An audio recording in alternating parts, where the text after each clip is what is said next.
So today's going to be a pretty popular subject. Why does prices for a roof greatly vary? There's a lot of things that are going to factor into what the price of your roof is going to be. In this video, I'm going to cover the kind of contractor, materials, complexity, components, and then just kind of give you a breakdown of what an average estimate should kind of look like and how most of them are going to be put together. The first thing I'm going to get into is the type of contractor. So what do I mean by this? Dmitry Lipinski actually has a really good video. I'll put it down in the details. It breaks down, I think it's almost like 9 different kind of owners. I'm just going to touch on a couple of the biggest ones, which is going to be the cheapest bid you're probably going to see is from a subcontractor. So most roofing companies are going to subcontract out the work, and this is going to be your labor force. So if you're a homeowner and you see a roof being put up and then you go talk to the people that are actually putting the roof on, a lot of times these are subcontractors that'll go and do work for multiple roofing companies. These guys are definitely going to have the cheapest price. Why? Because they have no overhead. They're usually not going to warranty the project. And there's a lot of issues with doing this. This is definitely going to be your cheapest route.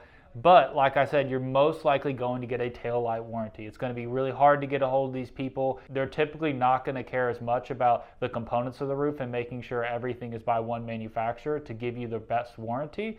They're just worried about blowing and going and getting onto the next project. Also, they're probably not going to be supervised. More than likely, you're going to be doing a lot of your own supervision from a homeowner standpoint. But your bid is probably going to be 20 to 30% less. This is usually the estimate when you collect 3 and you see one that's substantially lower than other ones.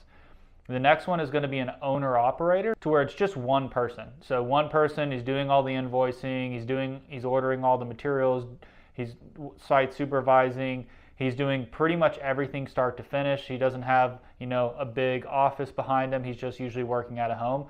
This person's usually also going to be a little bit lower. Sometimes they're from like 5 to 15% lower than an actual roofing company. Why? Because he's not paying somebody. There's no roofer getting commission off of it. It's just him, and there's no overhead because he doesn't have a big office. He's not driving 5 trucks out there. He doesn't have a fleet or anything like that. So his overhead's going to be a good bit lower, meaning his estimate is also going to be able to come in a little bit lower. And then what we are is pretty much a general contractor. So we're a roofing company that is able to do multiple trades. While we specialize in doing roofing and gutter, we also can rebuild other parts of the home as well. Because we run out of an office, because we have work trucks on the road that are wrapped, because we have people that go out there and sell for us as well, and that they need to be paid, our prices are going to be a little more consistent with other roofing companies in the industry. Overhead is going to vary greatly depending on the size of the company. If you have a big company in your state that has several locations, their overhead's probably going to be a little bit higher, and their price is probably also going to be a little bit higher when it comes to the retail side of things. There's a little bit of nuances in that for sure. Obviously, if you're a really big roofing company, you're probably going to get better deals with manufacturers and be able to be a little bit more competitive. But those are the 3 most common ones that I see when it comes to just looking at a flat out estimate and seeing big price differences. Next is going to be the materials. Materials are going to play a pretty big factor because there's a lot of variety. So if it's a 3-tab shingle versus an architectural style shingle, some people are going to make this out to be a big price difference. There's really not a big price difference anymore. So unless you're just using off-brand components for everything else, meaning your ridgement is off-brand, your felt paper's off-brand, your starter's off-brand, and only the shingles are the high quality, that's also going to drive down the price a little bit. As far as the actual shingles go, when it comes to architectural style shingles, there's such a variety. We install Atlas shingles. There's the Pinnacle Pro Lam, the Pinnacle Pristine, the Pinnacle Sun, the Pinnacle Stormmaster Shake. There's almost 5 different varieties of architectural shingles alone in one brand, let alone if you're shopping multiple brands. So depending on what grade of shingle you get for where you're located and what needs you have for the home, maybe how long you're going to stay in it, that's going to greatly drive up the price. Next is going to be the complexity. So we never do a per price square at Douglas Construction. I think when you do things like that, it's just going to shoot yourself in the foot, and sometimes it doesn't work out in the homeowner's interest either, because a lot of these roofs, the way they're designed, if they have a bunch of hips where your slopes meet at an outward angle, that's going to require more hip and ridge bundles versus just having an up and over where it's very straight, it's easy to install, it's faster, there's less materials involved.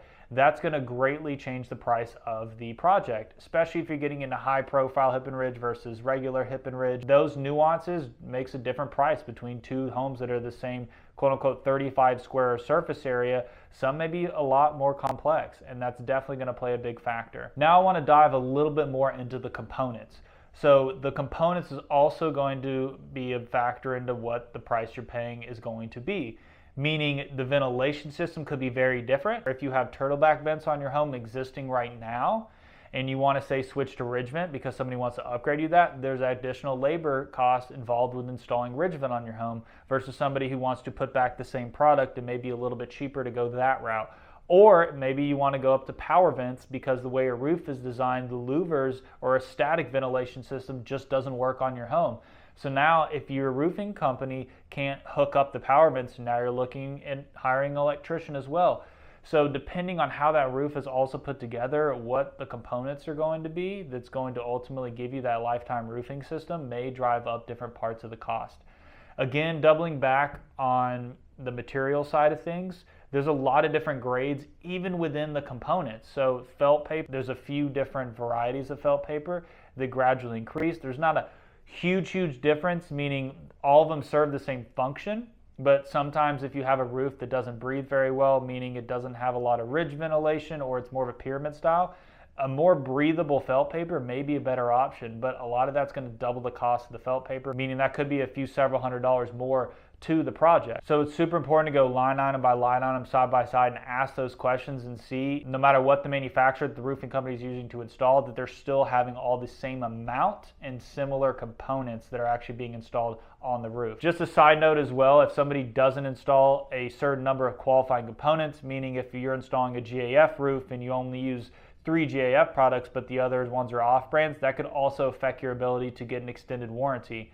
And a warranty in and of itself, depending on what kind you have, is also going to change the price. Some are a little bit more extended and they're going to just cost you a little bit more out of pocket. Also, the roofing company you choose, depending on how their laborer charges the roofing contractor, if they charge for steep slope. A lot of these laborers are going to charge for a more steep roof pitch. So this is really going to obviously only affect homeowners that have a much more steep roof, but it's more dangerous to work on those surfaces and it takes extra time to be careful and make sure you're not slipping and sliding, hooking up more safety equipment.